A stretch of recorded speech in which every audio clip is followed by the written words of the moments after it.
বাংলাদেশ জয়ের পর যেই উল্লাস সেটা কিন্তু বুঝতেই পারতেছেন যে বাংলাদেশের যে এই মুহূর্তে যে উল্লাস সেটা আমি একটু দেখানোর চেষ্টা করবো বাংলাদেশের মধ্যে।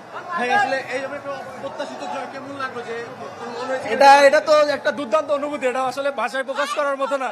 22 বছর পর জিতেছে, এটা তো অনেক এক্সাইটিং। কেমন এনজয় করলেন? অনেক অনেক এনজয় করেছি। লাস্টের টাইমে ওরা চাইলে আরেকটা গোল করতে পারতো, বাট ডিফেন্সে খেলেছে তো দ্যাটস ওয়াই, বাট জিতেছে, এটাই অনেক। ইন্ডিয়ার বিপক্ষে। এবং কার খেলা ভালো লেগেছে? অবভিয়াসলি হামজা চৌধুরী। গোল তো করেছে মুরসালিন। হ্যাঁ, বাট উনি তো একটু স্পেশাল আর কি, ক্রাশ।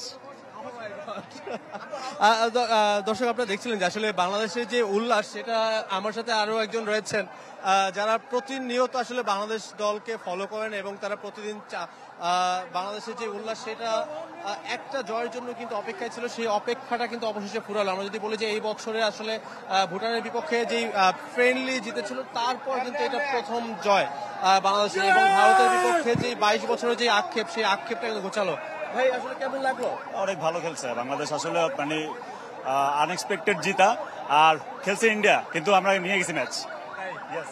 আচ্ছা, বলছিলেন যে আসলে খেলেছে ইন্ডিয়া তবে জিতেছে বাংলাদেশ, এমনটাই দর্শকদের মনে করছে। তবে এমন একটা জয় কিন্তু প্রত্যাশা করেছিল। আমি এখানে কিছু কেমন মনে হলো আসলে এই ম্যাচটা কেমন করলেন? সো আজকের ম্যাচটা খুবই উত্তেজনাপূর্ণ ছিল। সো আজকের ম্যাচটা দীর্ঘ 22 বছর পরে আমাদের দেশ ইন্ডিয়ার বিপক্ষে জয়লাভ করছে, এর থেকে আনন্দের আর বেশি হতেই পারে না। আজকে আমাদের আনন্দের দিন। আনন্দটা কি ইন্ডিয়ার সাথে জিতছে দেখে কোনো বেশি? It's not like that, but Bangladesh as a team হিসাবে সাউথ এশিয়াতে, so we are doing very good. We are doing very good. দর্শক আপনারা দেখছিলেন যে আসলে সবাই যেই বাংলাদেশের যে একটা আক্ষেপ রয়েছে যে 22 বছর ধরে কোনো জয় নেই ভারতের বিপক্ষে, সেইটা কিন্তু অবশেষে ধরা দিল, এবং সেই ধরাটা দিল বাংলাদেশের মাটিতে, এবং সেই আনন্দটা কিন্তু আরো দ্বিগুণ হয়েছে যদি বলি যে বাংলাদেশের এই জয়। ঈদ মুবারক, ঈদ মুবারক, ঈদ অনেক মানে ঈদের চেয়েও বেশি আনন্দ, ঈদের চেয়েও বেশি আনন্দ। বাংলাদেশে আরো 3 জন হামজা স্টাইলিশ প্লেয়ার দরকার, অ্যাটাকিং মিডফিল্ডার এন্ড ডিফেন্ডার, তাহলে আমরা আরো ব্যালেন্স টিম হবো বাংলাদেশের জন্য ইনশাআল্লাহ, ইনশাআল্লাহ। ঈদ মুবারক হামজা, হামজা। দর্শক আপনারা দেখছিলেন যে আসলে ঈদে যেরকম খুশি হয় মুসলিম ধর্মপ্রাণ মানুষ, সেই রকম খুশি তারা আজকে হয়েছে, কারণ তাদের একটাই চাওয়া ছিল যে বাংলাদেশের কাছে যে অন্তপক্ষে ভারতের বিপক্ষে একটা ম্যাচ জিতবে, সেই ম্যাচটা অবশ্যই জিতেছে। আমার সাথে আরো একজন দর্শক রয়েছে। সাবাস বাংলাদেশ, সাবাস। অনেক অনেক অনেক হবার জন্য শাফায়েত মৃদুল যুক্ত হয়েছিলেন জাতীয় স্টেডিয়াম থেকে। আমরা মুহাজির হককে দেখতে পাচ্ছি, ঢাকা বিশ্ববিদ্যালয় প্রাঙ্গণে রয়েছেন তিনি।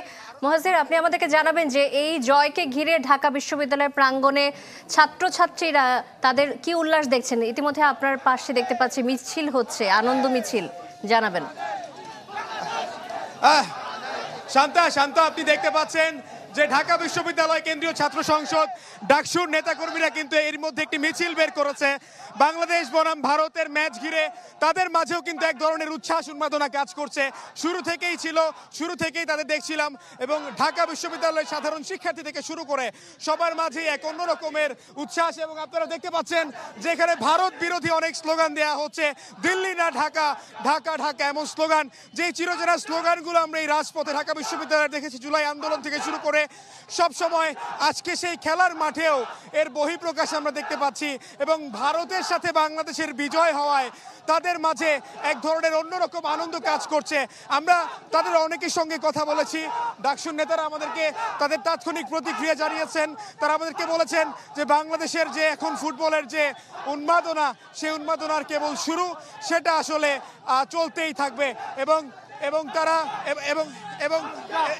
তারা আমাদেরকে আরো জানিয়েছেন যে আজকের এই ম্যাচকে ঘিরে বাংলাদেশের এই ফুটবলের অগ্রযাত্রা যে শুরু হয়েছে সেটা যেন চলমান থাকে।